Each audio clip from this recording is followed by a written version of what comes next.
О главных событиях дня в информационном выпуске Амшейк Шара. Здравствуйте. В Абхазской государственной филармонии имени Раждина Гумба прошло торжественное собрание, посвященное 60-летию со дня рождения первого министра обороны, кавалера ордена Леона, героя Абхазии, генерал-лейтенанта Владимира Аршба. В торжественном вечере приняли участие спикер парламента Валерий Кварчия, премьер-министр Валерий Бганба, посол России в Абхазии Алексей Двинянин, руководство и сотрудники Минобороны, депутаты, члены правительства, представители общественности, школьники и студенты. Человек героической судьбы, честный и отзывчивый, настоящий патриот своей страны. Именно так вспоминали сегодня друзья и коллеги первого министра обороны Абхазии, одного из создателей национальной армии, героя Абхазии, кавалера ордена Леона Владимира Аршба. Владимир Аршба родился 8 мая 1959 года в семье военнослужащего. В 1980 году он окончил высшее артиллерийское командное краснознаменное училище. Его ждала долгая, насыщенная событиями военная карьера. От лейтенанта-десантника группы советских войск в Германии, командира артиллерийской батареи в Армении до командира взвода оптической разведки артиллерийского полка в Афганистане. Он также принимал активное участие в спасении людей после сильнейшего землетрясения в Спитаке. На торжественном вечере, посвященном 60-летию Владимира Аршба, с докладами выступили премьер-министр Абхазии Валерий Бганба, замминистра обороны Беслан Свижба, председатель политической партии «Единая Абхазия» Сергей Шамба, соратник Владимира Георгиевича Сергей Аршба, генерал-майор Вахтанг Цукба и государственный политический деятель Валерий Аршба. Приветственное слово президента Рауля Хаджима к участникам торжественного собрания зачитал советник президента Владимир Зантария. Как отмечалось в приветственном слове, в самые трудные времена, когда необходимо было укрепление обороноспособности Абхазии, Владимир Георгиевич Аршба проявил себя как выдающийся военачальник, стратег, которому удавалось объединять усилия защитников нашей страны и профессионально обучать их военному делу. Владимир Георгиевич Аршба и налука Ашар Пызак, стратег, Тулахчу рейд кулара, профессионал разыгатара залшоз командирки хасабала цвертит, я хапсны денатахаз, уямчхара нарготыз амтазы. Хвенткарра турух лаяма захепшим рабирак штухна. Абсныжлар форум айд гулара и хацнар кхезвилрызы ерук парияцызаз. Я харазкыз, хнапхгаю, хапхагулаю ду Владислав Арзенба. Пшини вид яш скорынчамтаз и чазикит, В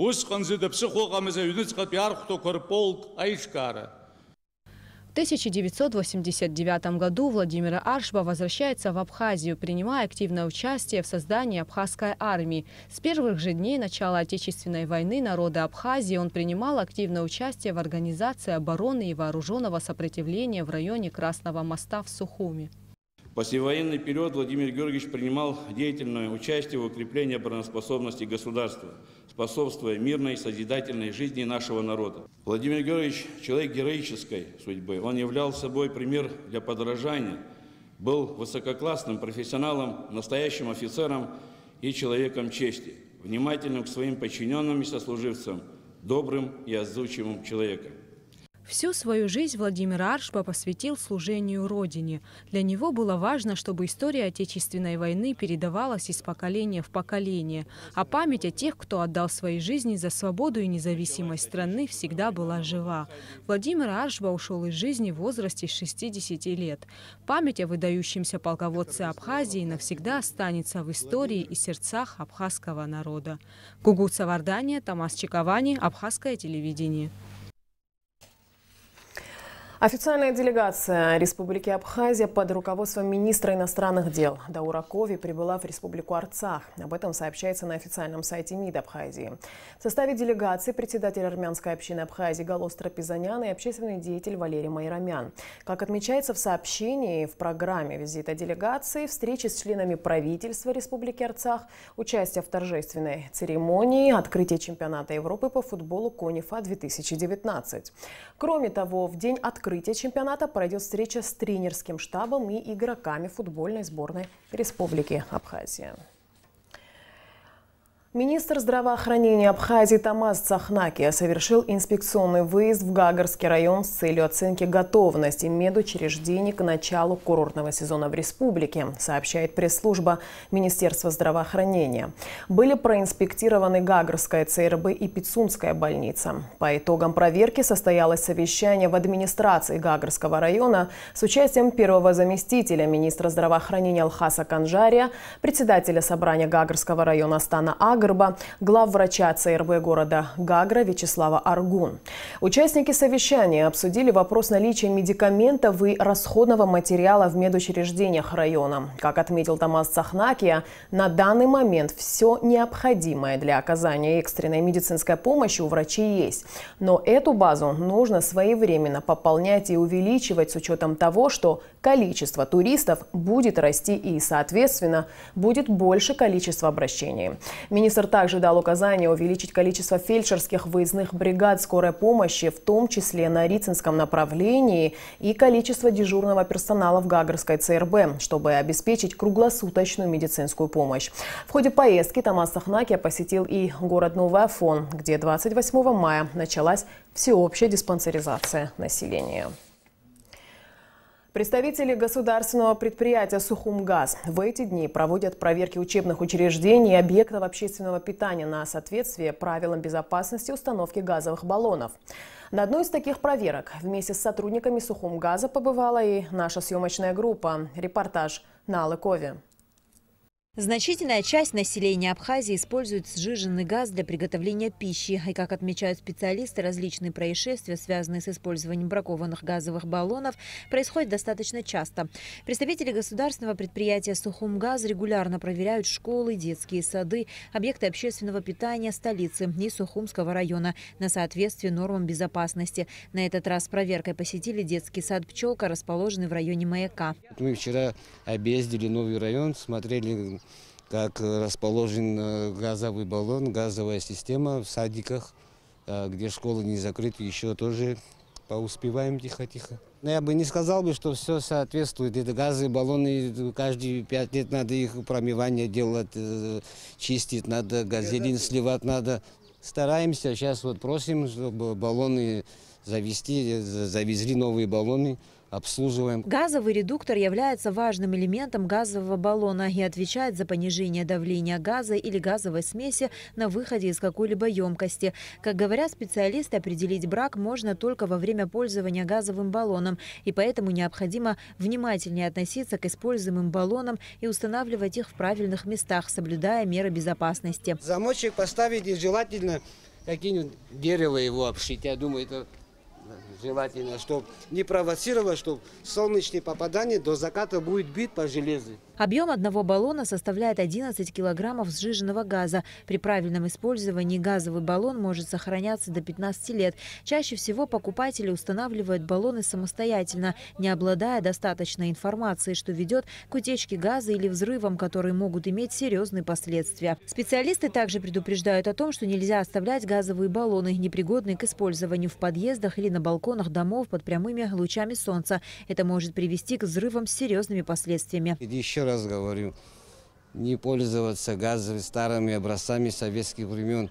Они вроде металл потолще, говорят, но там он уже собрался, мусор, газелина. Они очень опасны. Детский сад «Пчелка» после капитального ремонта открылся в 2014 году. Сейчас его посещает более 170 детей. По словам заведующей детсадом Аиды Цколя, с различного рода проверками детсад посещают нередко, пока никаких нарушений выявлено не было. Нас посещает Государственный комитет по стандартам и потребительскому и техническому надзору, а также очень часто нас посещает МЧС Абхазии. На сегодняшний день я могу сказать, что систематически у нас идет контролирование и состояние электроприборов. С целью предупреждения перегрузок мы проводим профилактические осмотры за оборудованием. На сегодняшний день, в течение 5 лет, у нас не было никаких таких вот очагов возгорания, потому что все нормы пожарной безопасности у нас предусмотрены. У нас есть на каждом этаже рукава огнетушителя, есть огнетушитель. руководители, а также у нас во всех группах практически есть лестницы пожарной безопасности. Во избежание несчастных случаев, связанных с установкой и использованием газовых баллонов, специалисты рекомендуют перед установкой ознакомиться с инструкцией по их эксплуатации. На Алакове, Алексей Баструков, Абхазское телевидение. Россия поможет Абхазии в борьбе с распространением коричнево-мраморным клопом. Это следует из проекта поправок в федеральный бюджет на 2019-2021 годы, внесенных в Госдуму правительством Российской Федерации, сообщает информационное агентство «Регнум». Документ предполагает оказание финансовой помощи в целях социально-экономического развития Республики Абхазия для реализации мероприятий по ликвидации распространения коричнево-мраморного клопа. Сумма расходов на эти цели зафиксирована в размере 133 миллионов рублей. В конференц-зале «Атриум Виктория» состоялась торжественная церемония подписания грантовых соглашений с победителями первого этапа конкурса проектов в Гагарском, Гудаутском и Ачамчирском районах в рамках совместной программы Европейского Союза и ПРООН по развитию сельских территорий в Абхазии «Энпарт Фри». Репортаж Саида Джарсалия. Грантовая программа Европейского Союза и ПРООН «Энпарт-3», направленная на развитие сельских территорий в Абхазии, стартовала в 2017 году. В рамках программы в 3 районах были созданы инициативные группы, состоящие из жителей этих районов. Они смогли сформулировать основные приоритеты и нужды, разработав стратегии развития для каждого района. И вот фаза отбора проекта в рамках «Энпарт-3» завершена. На суд районных инициативных групп было представлено 94 коммерческих и социальных проекта. Из них были отобраны и получили поддержку 27. Эксперты, члены районных инициативных групп провели очень сложную работу по оценке каждого проекта. Сегодня программа развития ООН подпишет с нашими грантополучателями соглашение о получении финансирования общей стоимостью $500 тысяч. Каждый победитель должен, в свою очередь, предоставить нам подтверждение о своем софинансировании, которое колеблется в размере от 5 до 20% от общей стоимости самого проекта. В рамках проводимой программы победители конкурса подписали соглашение. Нужно отметить, что проекты, которые получили поддержку, отличались своим разнообразием. В списке были такие проекты, как выращивание сельхозпродукции, ведение фермерского хозяйства, строительство спортивных площадок и множество других. Наш проект направлен для того, чтобы обеспечить все именно школы, сельские школы, все без исключения. Там входят, значит, мячи, теннисные столы, сетки, свистки, инвентарь, для того, чтобы повысить уровень преподавания физической культуры и более интерес, чтобы был у детей заниматься физкультурой и спортом. Мы уже на протяжении 9 лет при поддержке международной организации World Vision работали над проектом «Дети с ограниченными возможностями» именно Ачамчирского района. Обслуживаем 27 сел нашего района и наш город. У нас по списку, по статистике 129 детей с ограниченными возможностями. Мы их приводим в свой центр, получают они социальную поддержку, реабилитацию. Нам было подарено для привоза детей и их родителей с района в наш центр World Vision маршрутка. Но она 8 лет обслуживала, уже выходила со строя. Мы не можем остановить работу. Мы подали проект на специализированную машину для привоза детей и их родителей в наш центр. И огромное им спасибо, что они поддержали наш проект. Проекты были отобраны, исходя из суммарной оценки экспертов и рекомендаций представителей инициативных групп Ачамчирского, Гудаутского и Гагарского районов, полученных после опроса заявителей. Затем из проектов, получивших наиболее высокую оценку, победителей определили уже руководители программы. У каждой стратегии каждого района свои задачи разнятся. Плюс-минус это, в принципе, одни и те же проблемы. Проект выявил, что касаемо, например, социального развития, картина практически одна и та же. Наша программа не предусматривает передачу финансовых средств. То есть непосредственно в соответствии с нашими внутренними процедурами, в соответствии с нашей транспарентностью мы сами будем закупать те или иные ресурсы, которые запросил тот или иной проект. Второй этап конкурсного отбора проектных заявок на получение гранта запланирован на сентябрь 2019 года. В конкурсе могут принять участие как проекты, которые не получили грант в первом этапе, так и новые участники. Мы планируем с августа, с начала августа начать проводить тренинги по написанию проекта. То есть мы не просто отдаем формы людям и говорим там, идите дома и заполняйте и пишите там, или обращайтесь к такую-то компанию, которая вам это напишет. Мы пытаемся на протяжении целого месяца, пытаемся минимум раз в неделю приехать в район и весь день провести тренинг для каждого человека о том, как написать этот проект. То есть мы садимся индивидуально, он нам предоставляет свою идею, и мы каждый пункт объясняем ему, как заполнять. Совместная программа Европейского Союза и ПРООН по развитию сельских территорий Абхазии продлится до 2021 года. Саиджар Саля, Инала Бухава, Абхазское телевидение. Литературно-мемориальный музей имени Дмитрия Гулия с выставкой «Культурные связи абхазских и русских писателей» представляет Абхазию на 21-м международном фестивале «Интермузей-2019», который проходит в Москве в Центральном выставочном зале «Манеж». Международный фестиваль музеев «Интермузей» – главное музейное событие года в России. Мероприятие, не имеющее аналогов в мире. Это уникальная площадка не только для специалистов, но и для широкого круга писателей, посетителей. Структура фестиваля традиционно включает экспозиционную часть, деловую и культурную программы, а также конкурс для музеев-участников. Ежегодно фестиваль объединяет более 400 музеев из России, стран ближнего и дальнего зарубежья, а также более 3000 музейных специалистов, участвующих в мероприятиях профессиональной деловой программы. Фестиваль «Интермузей» продлится до 2 июня. 30 мая исполнилось 25 лет со дня основания Гарант Банка Абхазии. За четверть века банк прошел серьезный путь развития от небольшого финансового учреждения до универсальной кредитной организации, широко представляющей услуги розничного и корпоративного характера.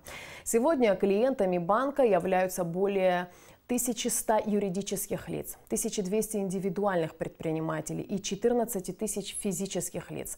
Только в течение 2018 года с использованием средств банка было профинансировано около 500 проектов в разных отраслях экономики на сумму более 1 миллиарда рублей. Гарант Банк активно развивает дистанционные формы оказания услуг. Это касается не только физических и юридических лиц. Растет число держателей карта, про которых уже более 6000 человек. Введена электронная система документооборота банка с клиентами. Расширяется терминальная сеть. В нашей сегодняшней программе мы предлагаем вашему вниманию фильм, посвященный юбилею одного из ведущих банков Абхазии. И в конце выпуска информация синоптиков. По сообщению Гидромедцентра, в Абхазии ожидается небольшая облачность, преимущественно без осадков. Вечером и ночью возможен туман. Температура воздуха ночью плюс 14-19, днем 25-30 тепла. Температура морской воды плюс 20.